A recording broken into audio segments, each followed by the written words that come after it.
Hello friends, आज मैं आपको बताऊंगा कि गाय भैंस कटिया पडिया को हीट में लाने का जो एक लाजवाब इलाज बताऊंगा। उससे आप अपनी गाय भैंस पडिया कटिया को आसानी से हीट में ला सकते हैं। कौन से इस तरह के 2 इंजेक्शन लगवाने चाहिए यदि आपकी गाय भैंस बिल्कुल हीट में नहीं आ रही है, और कौन सी मसाज करनी चाहिए ताकि आप अपनी गाय भैंस को किसी भी तरह की जो गाय भैंस है कटिया पडिया है, जो यदि आप कई तरीके अपना चुके हैं लेकिन फिर भी यदि हीट में नहीं आ रही है तो आसानी से हीट में आ जाएगी और गर्भ भी ठहर जाएगी। तो आज की वीडियो के अंदर पूरी डिटेल से बताऊंगा। बहुत इस तरह के कमेंट्स आ रहे थे कि सर गाय भैंस सभी तरह की जो कटिया पडियाँ हैं उनका यदि जो बॉडी वेट ले चुकी हैं या उम्र ले चुकी हैं तो हम उन्हें हीट में कैसे लाएं, क्या दें ताकि प्रॉपर हीट में आ जाए। तो चाहे आपका पशु साइलेंट हीट में हो, इन स्ट्रेस में हो, इनफर्टिलिटी की शिकायत हो, सभी तरह की समस्याओं का समाधान आज की वीडियो के अंदर आपको बताऊंगा। वीडियो को पूरा देखना, स्किप करके मत देखना। स्किप करके देखेंगे तो आपको पूरा प्रॉपर नॉलेज नहीं मिलेगा। रही बात इस चैनल पर जो अभी नए जुड़े हैं या पहली बार आए हैं तो पहले आप चैनल को सब्सक्राइब कर लें, साथ में बेल आइकन और ऑल वाला ऑप्शन दबाएं। आपको पता है कि चैनल पर सही सटीक और साइंटिफिक मेथड से आपको जानकारी दी जाती है। देखो, यदि गाय भैंस कटिया पटिया यदि आपका वजन ले चुकी हैं, जो कटिया हिपर पडियाँ हैं वजन ले चुकी हैं, या जिस तरह से 1.5 क्विंटल से अब वजन हो चुका है जो कटिया, तो उस स्थिति में आप उनको हीट में लाने के लिए जितना हो सकता है वो करें। तो सबसे पहले आपको हीट में लाने का यही तरीका है कि आप उन सभी तरह के पशु को एक तो डिवर्मिंग समय समय पर, एक तो डिवर्मिंग जो फर्स्ट स्टेप है ये आपको करनी होगी। सभी तरह के पशुओं को आपको एक तो डिवर्मिंग पेट के कीड़े मारने की दवा देनी होगी, कोई सी भी दो आप, लेकिन पेट के कीड़े मारने की दवा आप ज़रूर उसे दें। पेट के कीड़े मारने की दवा के साथ साथ उसे आप मिनरल मिक्सर भी आप उसे दे सकते हैं, मिनरल्स पाउडर, ताकि आपके पशु में किसी भी तरह की कोई भी मिनरल्स डेफिशिएंसी न रहे। कई बार पशुओं में मिनरल्स डेफिशिएंसी की वजह से भी कई बार पशु हीट में नहीं आ पाता है। और बहुत बार आपने देखा होगा कि जैसे गाय भैंस होती हैं, गाय भैंस के बच्चा देने के बाद में भी बहुत समय ले लेती हैं, हीट में नहीं आ पाती हैं। तो इस तरह इसका ध्यान रखें कि वो किसी भी तरह का कोई इन्फेक्शन न हो, उन बातों का भी आप ध्यान रखें।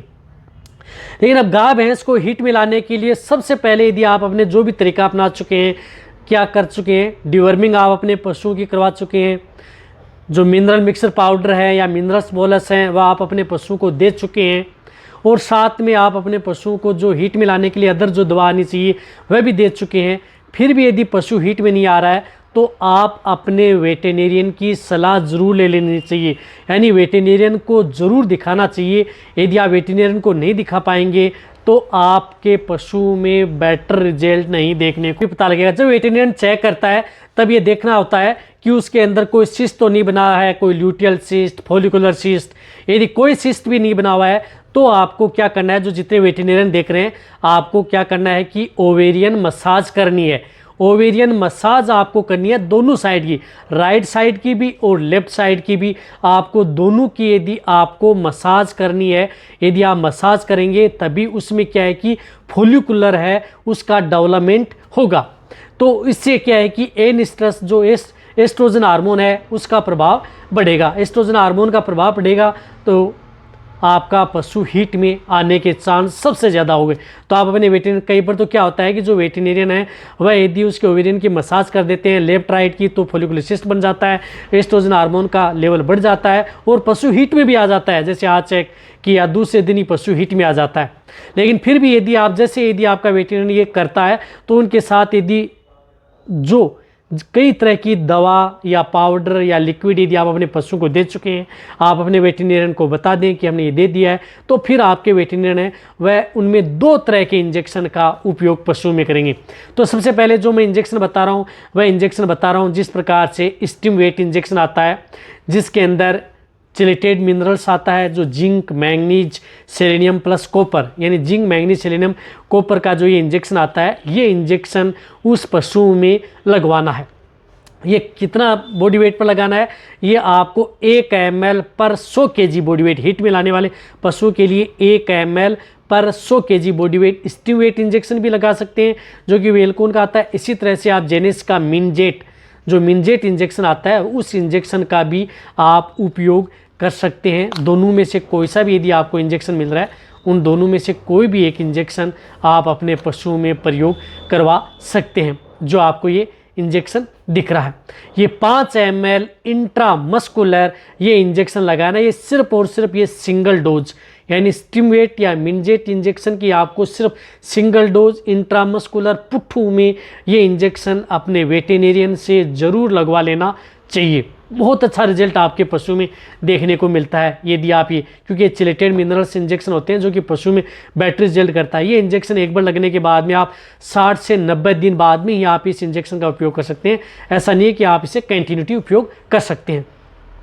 अब इसके साथ क्या करना है कि आपको एक हार्मोनल इंजेक्शन उस पशु को ज़रूर लगाना है जो कि पशु को हीट में लाने का काम करे, ताकि आपके पशु में फॉलिकुलर को डेवलपमेंट करे, तो उस स्थिति में या किसी तरह का सिस्ट है उसको भी कंट्रोल करे। तो इसके लिए आप जो क्लोप्रोस्टिनोल साल्ट का जो इंजेक्शन आता है, जिस तरह से वेटमेट इंजेक्शन, ये इंजेक्शन उस पशु को हीट में लाने के लिए लगा देना है। ये वेटमेट इंजेक्शन उस पशु को 2 ml इंट्रामस्कुलर ये भी इंजेक्शन आप पशुओं को पुट्ठू में लगवा देना है, यानी वेटमेट इंजेक्शन भी आप पशुओं में प्रयोग कर सकते हैं। इस तरह से जो वेटमेट जो मैंने इंजेक्शन तय क्लोप्रोस्टिनोल ये इंजेक्शन 2 ml इंट्रामस्कुलर उस पशु को लगा देना है। ये इंजेक्शन लगाने के बाद में आपके पशु में 72 घंटे के अंदर अंदर पशु हीट में आने के चांस सबसे ज़्यादा रहते हैं। उसमें हार्मोन का लेवल बढ़ जाता है एस्ट्रोजन का, और आपके पशु हीट में आ जाते हैं। 72 घंटे के अंदर यदि आपका पशु यदि डिस्चार्ज दे दे, यदि बोलना प्रारंभ कर देता है, तो आप अपने पशु की EI व नेचुरल कर सकते हैं। फिर भी यदि आपको नहीं हीट में आ रहा है तो कम से कम आपको 10 दिन का वेट करना चाहिए। यदि 10 दिन का आप वेट करेंगे तो 10 दिन के भीतर भीतर हीट में आ जाता है। यदि 10 दिन के भीतर हीट में नहीं आ रहा है पशु, तो आपको सिर्फ और सिर्फ यही इंजेक्शन, एक कौन सा, जो वेटमेट इंजेक्शन या क्लोप्रोस्टिनोल साल्ट का इंजेक्शन, सिर्फ एक इंजेक्शन ही आपको अपने वेटेरियन से सिर्फ ये एक इंजेक्शन आपको उस पशु को लगाना है। फिर आपका पशु उस स्थिति में हीट में आ जाता है। और कई बार तो जो मैंने बताया कि आपको जो ओवेरियन मसाज करनी है और साथ में आपको ये 2 इंजेक्शन लगा करके पशु को आसानी से हीट में ला सकते हैं। लेकिन आपको मैं शॉर्ट में बताऊं तो क्या क्या करना है। एक तो आपको इसकी डिवर्मिंग करानी है, पशु को मिनरल्स आपको देते रहना है, किसी भी तरह का कोई इन्फेक्शन ना हो तो आपको ध्यान में रखना है। और साथ में आपको अपने वेटेरियन से जांच ज़रूर करवानी है, जो मैंने बताया उसके मसाज करवा लें और साथ में आप ये इंजेक्शन लगवा लें। किसी भी तरह का पशु 100% तक पशु हीट में आ जाता है यदि आपके पशु में कोई मेजर दिक्कत इंटरनल न हो। यदि फिर भी ये हिट में नहीं आ रहा है तो कोई भी मेजर दिक्कत होती है, कोई वो भी 1 से 2% पशु में देखने को मिलता है। अन्यथा लगभग तरह के पशु हैं इस तरह की प्रक्रिया से हिट में आ जाते हैं। तो अब आप अच्छी तरह से समझ गए होंगे कि कौन से इंजेक्शन कब कैसे आपको पूरी डिटेल से समझाने की कोशिश की है। तो ये वीडियो जितना हो सकता है, एक और बताना चाहता हूँ कि ये जो ट्रीटमेंट है, आप पहले तो शुरुआती स्टेज में नॉर्मल जो हीट में लाने के लिए जो दवा आती है उनका उपयोग करें। फिर नहीं आ रहा है तो फिर आपको ये ट्रीटमेंट करवाना है। शुरुआती स्टेज में आपको इस तरह का ट्रीटमेंट कराने की कोई ज़रूरत नहीं है। ये किसी भी तरह का an stress, infertility, silent heat सभी तरह में ये काम करता है। तो वीडियो जितना हो सकता है इसी तरह से वीडियो देखते रहें। थैंक्स, धन्यवाद।